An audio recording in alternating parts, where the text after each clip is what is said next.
네, 아는 기자 사회부 강병규 기자 나왔습니다. 길었습니다. 이제 다음 달 12일이면 최종 대법원 선고가 나오게 되는데 그날 판결은 어떤 선택지가 있는 거예요?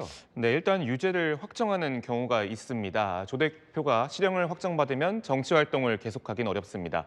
반면 대법원이 재판을 다시 하라 이렇게 판결하면 의원직을 유지한 채 법정 다툼을 다시 이어갈 수 있습니다. 자, 유죄가 확정된다. 그럼 조국 대표는 어떻게 되는 겁니까? 네, 조국 대표는 2심에서 징역 2년형을 선고받았잖아요. 형이 확정되는 즉시 의원직을 잃습니다. 다만 선고 즉시 수감될지는 좀 지켜봐야 할 것 같습니다.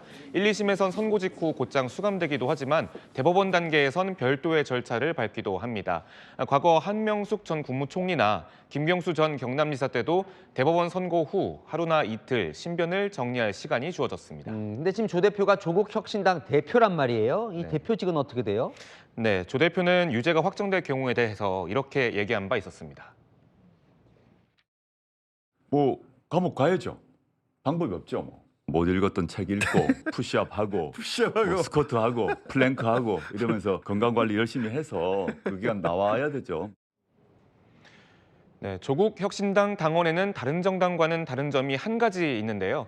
대표 거리시 전당대회 최다득표 최고위원, 그러니까 김선민 수석 최고위원이 조 대표의 자리를 넘겨받게 되는 겁니다. 근데 조 대표 물러나면 조국 혁신당은 어떻게 될까요? 네, 조 대표가 수감된다면 아무래도 당의 구심점이 좀 사라진다고 봐야 할 것 같습니다. 조 대표의 상징성이 창당이나 총선 결과를 내는데 큰 영향을 미쳤다, 이런 분석이 지배적이고요. 당의 윤석열 대통령 탄핵안 추진 동력이 약해지는 것 아니냐는 관측도 나옵니다. 최근 대통령 탄핵안 초안 공개 등 추진 과정도 조 대표가 전면에서 활동했습니다. 조국 혁신당은 오늘 판결과 무관하게 흔들림 없이 하겠다고 밝혔습니다. 이제 유죄는 살펴봤고 반대의 경우에 무죄로 나올 수도 있는 거예요? 네, 유죄는 곧바로 확정될 수 있지만 대법원에서 바로 무죄를 확정 지을 순 없습니다. 대신 재판을 다시 하라고 판결할 수는 있는데요. 이 경우 조국 대표는 의원직을 유지한 채 사법 리스크를 안고 정치 활동을 계속하게 됩니다. 본인이 직을 유지하는 동안 정권 비판 목소리를 더욱 높일 것으로 보입니다. 법조계의 관측은 어떻습니까?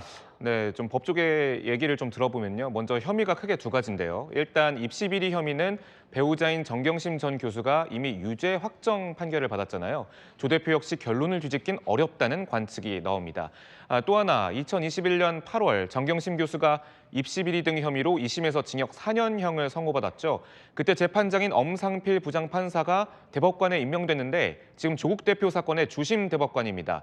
유재수 감찰부마 혐의는 조국 대표가 직권남용죄가 성립할 수 없다고 주장하고 있는데 대법원이 어떻게 볼지 좀 지켜봐야 할 것 같습니다. 만약에요, 대법원이 재판 다시 하라고 내려보낸다면 그 결론은 언제쯤 나오는 거예요? 벌써 5년이나 걸렸거든요. 맞습니다. 사실 예측할 수 없습니다. 선거법 사건은 2심을 3개월 이내에 마치라는 규정이 있지만 조 대표 사건은 선고와는 무관하기 때문입니다. 네, 잘 들었습니다. 아는 기자 강병규 기자였습니다.